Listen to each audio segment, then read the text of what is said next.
Bonjour à tous, c'est Pixis, j'espère que vous allez bien et aujourd'hui on se retrouve pour une nouvelle vidéo avec le Axo. Comment ça va? Eh ben écoute, ça va très bien Pixix, merci beaucoup pour l'invitation, merci bien pour ce souvenir de fan. J'ai hâte qu'on ait cette petite discussion ensemble et ça fait plaisir de retourner un peu sur la chaîne YouTube. Et bah, c'est un plaisir partagé, hein. Vous savez que le Axo et moi on est un duo assez fort sur cette chaîne, hein. J'aime bien faire des vidéos avec lui et aujourd'hui, voilà comme il l'a dit, on va parler de ses meilleurs souvenirs. Voilà le 7e épisode de Souvenirs de fans avec le Axo. Déjà première question le Axo, quelle est la première saison que tu as regardée du coup de Koh-Lanta? Alors je crois que j'ai déjà dit sur ta chaîne du coup et il s'agit donc de Koh-Lanta 2014, la nouvelle édition. C'est la toute première saison que j'ai regardée du coup. Alors, il faut savoir que j'ai pris en cours de saison et de façon complètement macabre, je sais pas si c'est le cas d'autres gens, mais j'ai regardé Koh-Lanta parce que j'avais entendu parler de l'affaire Gérald Babin et je regardais pas du tout l'émission. Bon, du coup, moi je suis né en 2003, donc en 2014, voilà, j'étais en CM2 par là où non, la saison elle est diffusée en deuxième moitié d'année, donc je devais être en sixième.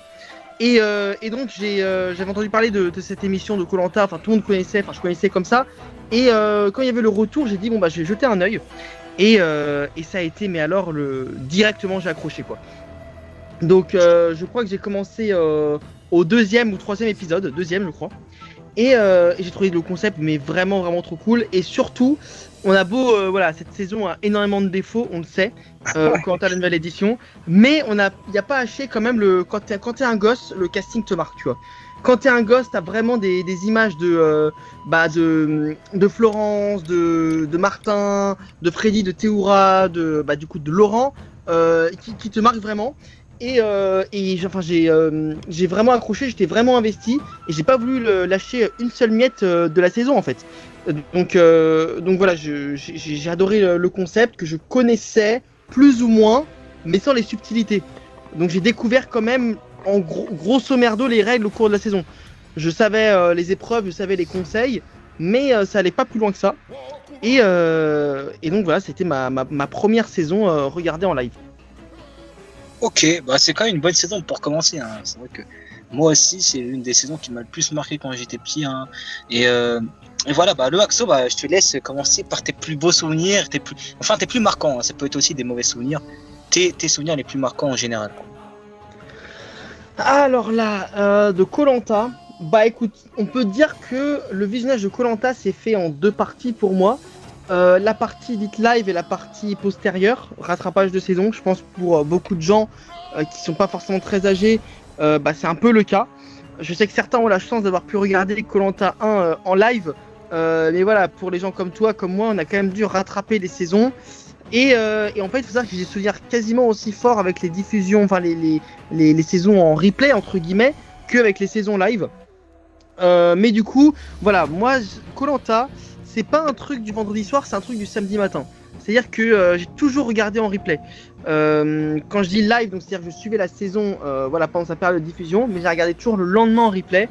Avec un petit déjeuner, en sachant que ça allait être le week-end debout. Enfin, c'était un rituel que j'ai beaucoup apprécié faire, et ce jusqu'à maintenant. Sur la télé, enfin voilà, c'était vraiment cool. Et alors, en termes de souvenirs de saison, je pense que je suis extrêmement attaché à Koh-Lanta Thaïlande. La diffusion en 2016, donc de la saison, de février à juin 2016, correspond à une période marquante de ma vie avec la cinquième, avec tout le côté collège qui va avec, et englobe vraiment l'atmosphère en fait de cette partie de ma vie.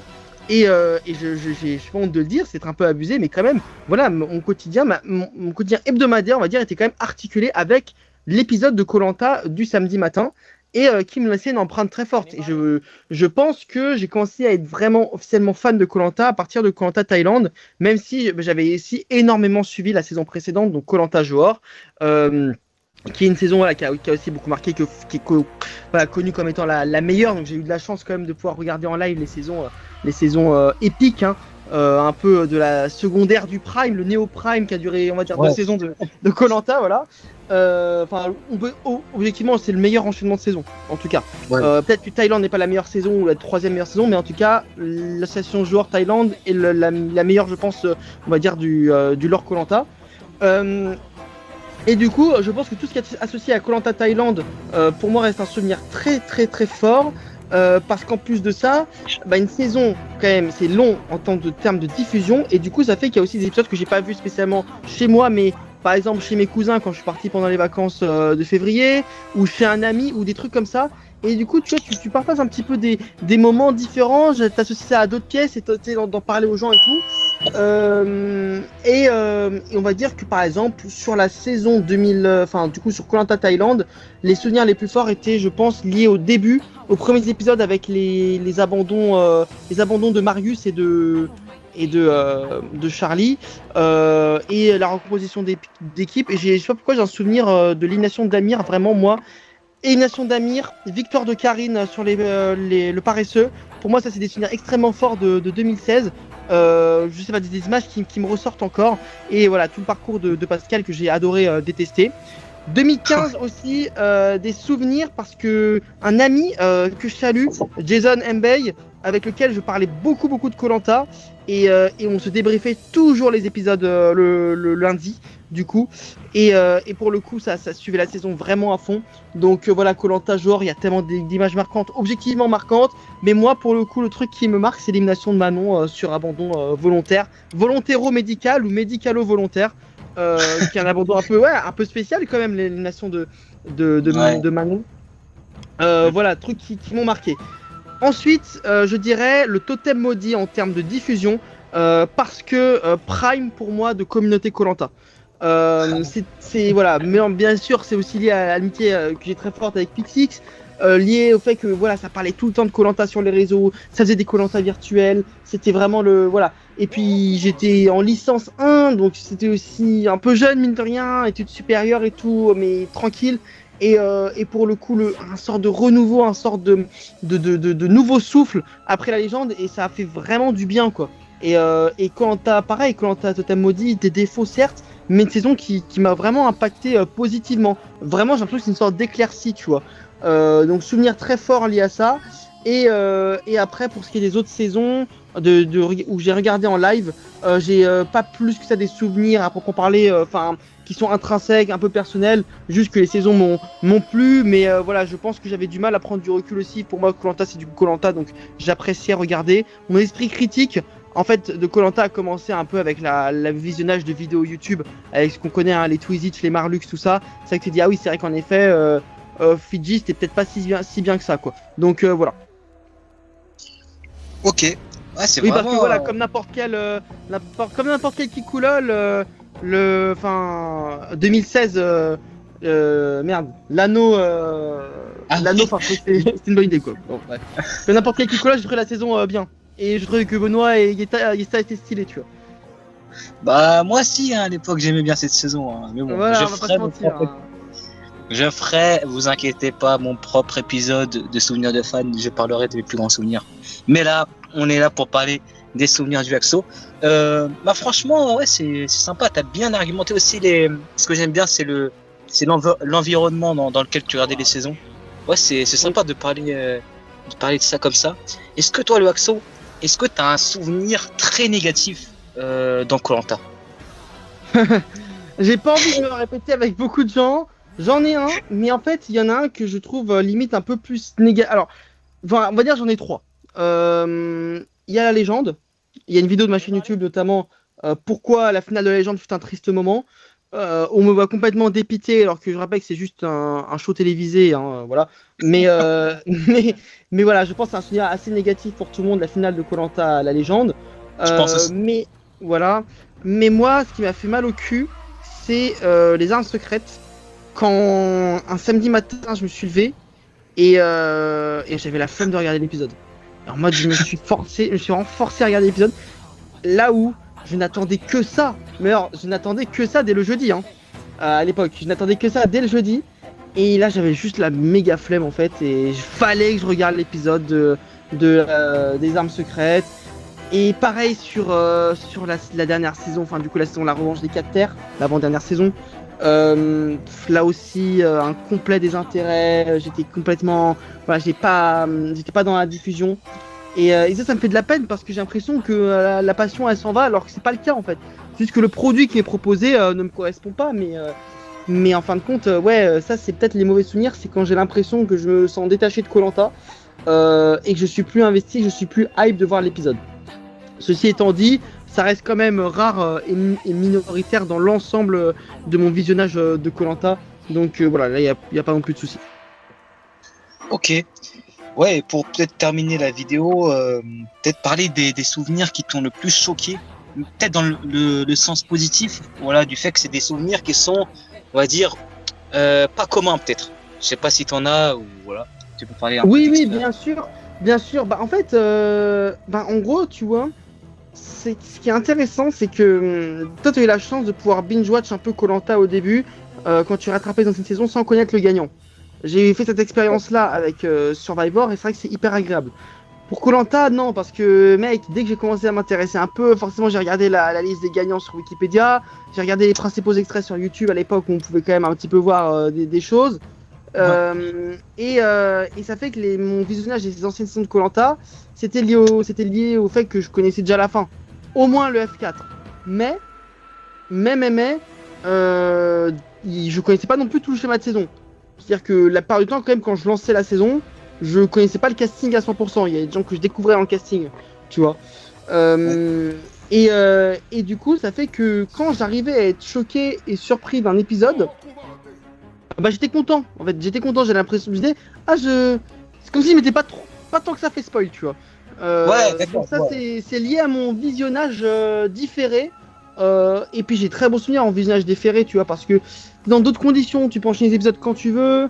Généralement, tu te le mets quand t'es dans une bonne vibe, tu vois. Il n'y a aucune raison de se forcer à regarder quoi que ce soit. Bon, sauf qu'on fait des marathons pour X raisons, comme certains, mais bon, voilà, moi, c'est pas forcément le cas. Et du coup, t'es là tranquille dans ton petit coin, tu te mates ta saison et ça te fait des souvenirs forts. Enfin, moi aussi, sur Survivor, des souvenirs hyper forts en visionnage solo, comme ça, différé. Mais Koh-Lanta, pareil, en plus avec des saisons qui sont complètement grotesques. Hein. Enfin voilà, quand tu te mets sur ton ordi, tu t'enchaînes 3 épisodes de suite de Palawan ou de la revanche des héros. Enfin, en vrai, t'es refait surtout quand tu sais pas spécialement ce qui se passe précisément dans l'épisode, quoi. Enfin, tu sais plus ou moins l'éliminer à la limite, et encore des fois pas tout le temps. Et même, tu sais pas ce qui s'est passé dans le confort ou l'épreuve, tu vois. Et ça, c'est en vrai, ça reste cool. Et je trouve que Koh-Lanta a quand même une bonne revisionnabilité dans le sens où, enfin, une saison, je peux quand même la faire tous les 4 ans. Donc, avec l'ensemble des saisons qui existent, tu vois, il y a forcément, par exemple, là, à l'instant T, ça fait quand même pas mal de temps que ça doit faire 6 ans, tu vois, que j'ai pas revu Koh-Lanta Pacifique ou Koh-Lanta Caramoan, tu vois. Donc je pourrais me la refaire, j'ai oublié, tu vois, la plupart des choses. Même si, encore une fois, je connais quand même par cœur le casting et tout. Mais du coup, ça fait que je trouve ça agréable que Koh-Lanta ait une bonne revisionnabilité. Contrairement à d'autres séries, contrairement à des séries, par exemple, où en fait, vu que c'est scénarisé et tout, tu as les grandes tendances. Là, Koh-Lanta, tu oublieras forcément des détails, tu vois. Tu redécouvriras toujours des trucs, en fait, en revoyant.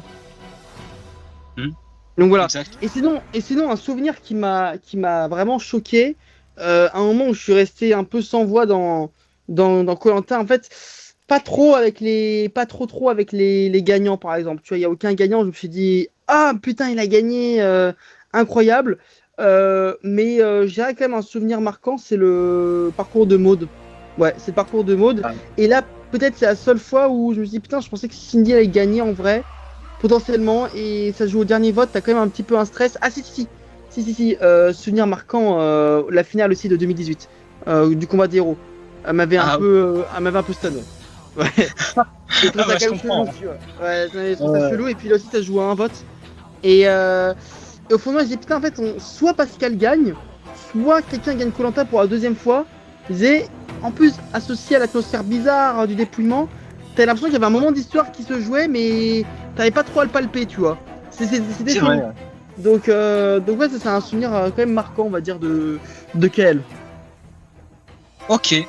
Et bah, franchement, très bon épisode avec le Axo. Merci pour nous avoir parlé de tes souvenirs. C'était très, très sympa.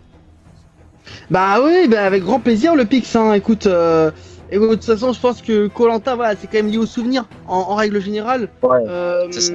C'est un peu le but de l'émission, c'est de te faire rêver, de te faire te souvenir de gens. C'est ça qu'on a aussi le principe de All-Star qui reviennent, etc. Parce qu'on joue sur tes souvenirs, on joue sur la nostalgie.